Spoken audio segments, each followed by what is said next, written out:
Hi hello மக்களே வணக்கம். இன்னும் நம்ம சேனல் சப்ஸ்கிரைப் பண்ணாமல் இருந்தால் சப்ஸ்கிரைப் பண்ணுங்கள், பெல் ஐக்கானையும் தட்டி விட்ருங்க. எம்ஜிஆரோட முதல் 21 பாகங்கள் பிளேலிஸ்ட்டில் இருக்குது. பார்க்கலையே, நான் பார்த்துட்டு வாங்க, அடுத்த பாகத்துக்கு போகலாம். காவல்காரன் படப்பிடிப்பு நேரம் என்று நினைக்கிறேன். சத்யா ஸ்டுடியோவில் ஒரு நாள் இரவு படப்பிடிப்பில் சில அரசியல் பிரமுகங்களுடன் என்னையும் அமர்த்தி கொண்டு அரசியலை பற்றி தீவிரமாக விசாரித்து கொண்டிருந்தார். அவருடைய அரசியல் அறிவு என்னை கவர்ந்தது. விவாத முடிவில் நான் அவரிடம், சார், நீங்கள் ஒரு நாள் அமைச்சர் ஆவீர்கள் என்று சொன்னபோது அவர் சிரித்து கொண்டார். அதே படத்திற்காக நினைத்தேன் வந்தாய் 100 வயது என்ற பாடல் காட்சியில் காஷ்மீர் மனிதர் போல குல்லாய் உடைகள் அணிந்து மேக்கப்பில் எம்ஜிஆர் அழகாக மிக மிக இளமையாக இருப்பதை பார்த்து அவரிடம், நீங்கள் எம்ஜிஆரின் மகன் போல உள்ளீர்கள் என்று பாராட்டி சொல்ல அவரும் சிரித்து கொண்டார். நாம் என்ன பாராட்டினாலும் சிரிப்புதான் அவரது பதிலாக இருக்கும். உணவு விஷயத்தில் அவரை போல கட்டுப்பாடாக இருந்த மனிதர் யாரையும் நான் பார்த்ததில்லை. படப்பிடிப்பு சமயங்களில் வீட்டிலிருந்து வரும்போது பிரத்யேகமாக கொண்டு வரப்பட்ட சீரக தண்ணியை தான் அருந்துவார். வெளியில் யார் என்ன கொடுத்தாலும் அருந்திவிட மாட்டார். அப்படிப்பட்டவராய் இப்படி நோய்வாய்ப்பட்டு இறந்தார் என்று இன்னும் என்னால் நம்ப முடியவில்லை. எம்ஜிஆருக்காக வரும் மீன் குழம்பில் புளி எதுவும் கலந்திருக்காது. எலுமிச்சம் பழத்தின் சாறு தான் புளிப்புக்காக மீன் குழம்பில் பிழியப்பட்டிருக்கும். எம்ஜிஆர் ஸ்டுடியோக்களில் நடக்கும் படப்பிடிப்புகளில் கலந்து கொண்டால் பகலில் அவர் வீட்டிலிருந்து தான் சாப்பாடு வரும். அது 10-15 பேர் சாப்பிடுவதாக இருக்கும். இந்த ஒரு விஷயத்தில் மட்டுமின்றி சாப்பாட்டு விஷயத்திலும் திட்டமிட்டபடிதான் இருப்பார். சாப்பாட்டில் 10-15 வயராக்கள் இருக்கும். மட்டன், சிக்கன், கருவாடு என்று அசைவ உணவுகள் தவறாமல் இடம்பெறும். சாப்பாட்டில் இடம்பெறும் முட்டை அரை அவியலாக இருக்க வேண்டும். முழுவதும் அவிந்திருந்தால் சமைத்தவரை கோபத்துடன் பார்ப்பார்.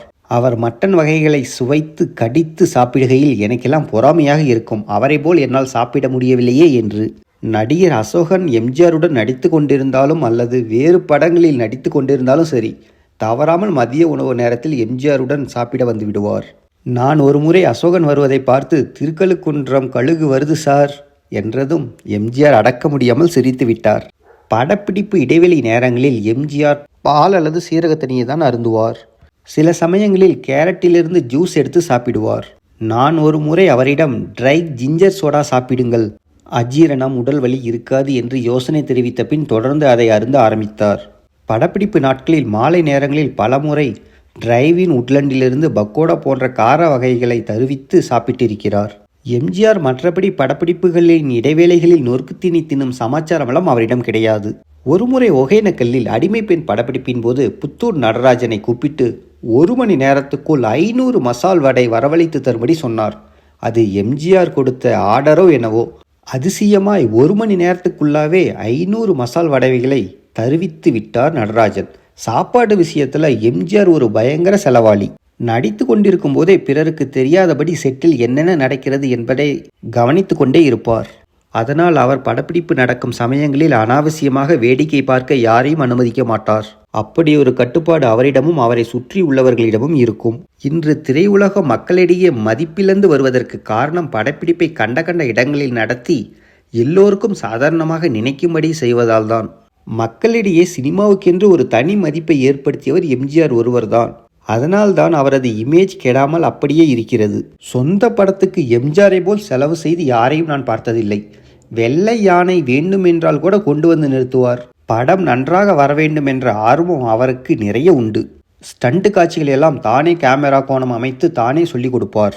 மாஸ்டர்கள் என்று பெயருக்கு தான் இருந்திருக்கிறார்கள். உடன் நடிக்கும் ஸ்டண்ட் நடிகர்களுக்கு உடலில் காயம் ஏற்பட வழியே இருக்காது. அந்த அளவுக்கு டைமிங் சென்ஸுடன் சண்டை காட்சிகளில் நடிப்பார். வசனங்கள் முழுவதையும் படித்துவிட்டு பலமுறை திருத்தம் செய்துவிட்டு தான் பேசுவார். நன்றாக பாடவும் செய்வார். அது பலருக்கும் தெரியாது. உடைகளை அணிந்து முதலில் கண்ணாடி பார்த்துவிட்டு சரியில்லை என்றால் திருத்தங்கள் செய்வார். நடன காட்சிகளில் டான்ஸ் மாஸ்டர் நடன அசைவுகள் சொல்லிக் கொடுத்தா கூட தனக்கு எது நன்றாக இருக்கும் என்று தானே முடிவு செய்து கொண்டு ஆடுவார். என்னை எம்ஜிஆர் பாஸ் ஆஃப் பாஸ் என்று அழைப்பார். நான் அவரை சார் என்று தான் சொல்லுவேன். வருடந்தோறும் பொங்கல் அன்று எம்ஜிஆரிடமிருந்து ஜரிகை வெட்டி என் வீடு தேடி வரும். 1970 என்று ஞாபகம். எனக்கு ஒரு நாள் முதுகுத்தண்டில் வலி ஏற்பட்டு படப்பிடிப்புக்கு போக முடியாமல் அவதிப்பட்டேன். படப்பிடிப்பில் எனக்கு பதில் என் மகன் பாபு வந்திருப்பதை பார்த்த எம்ஜிஆர், அப்பா ஏன் வரல, அவருக்கு என்ன ஆச்சு என்று விசாரித்த போது என் மகன் விவரம் கூற, உடனே தன் குடும்ப டாக்டர் PR சுப்பிரமணியத்தை என் வீட்டிற்கு அனுப்பி வைத்து எனக்கு சிகிச்சை அளிக்க செய்தார். நான் அதற்காக டாக்டருக்கு பணம் கொடுக்க முன்வந்த போது அவர் மறுத்து, நான் உங்களிடம் பணம் வாங்கினால் எம்ஜிஆர் கோபப்படுவார், அவரே பணம் கொடுத்து விடுவார் என்று கூறிவிட்டார். அன்றையிலிருந்து எனக்கும் அவரேதான் குடும்ப டாக்டர். படப்பிடிப்பு நேரங்களில் எம்ஜிஆரின் சிந்தனையும் செயலும் சினிமாவை பற்றியதாக தான் இருக்கும். அவருடைய நடவடிக்கை எதுவுமே படப்பிடிப்பை பாதிக்கும்படி இருக்காது. அவரை காண யாராவது அரசியல்வாதி வந்தால் கூட அவரை அழைத்து கொண்டு ஓரங்கட்டி விடுவார். சினிமா உலகை பொறுத்தவரையில் படப்பிடிப்பிற்கு ஒரு ஒழுங்குமுறை இருந்ததென்றால் அதற்கு காரணம் எம்ஜிஆர் தான். தன்னை போல பிறரும் படப்பிடிப்பில் ஒழுக்கமாக இருக்க வேண்டும் என்று எதிர்பார்ப்பார். அனாவசியமாக சினிமா உலகை தவிர்த்த மனிதர்கள் படப்பிடிப்பினை வேடிக்கை பார்க்க அனுமதிக்க மாட்டார்.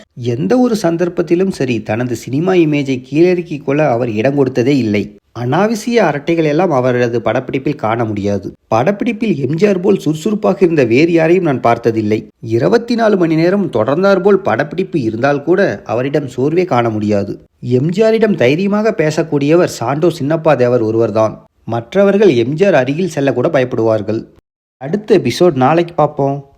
தேங்க்யூ ஃபார் வாட்சிங். For more videos please subscribe.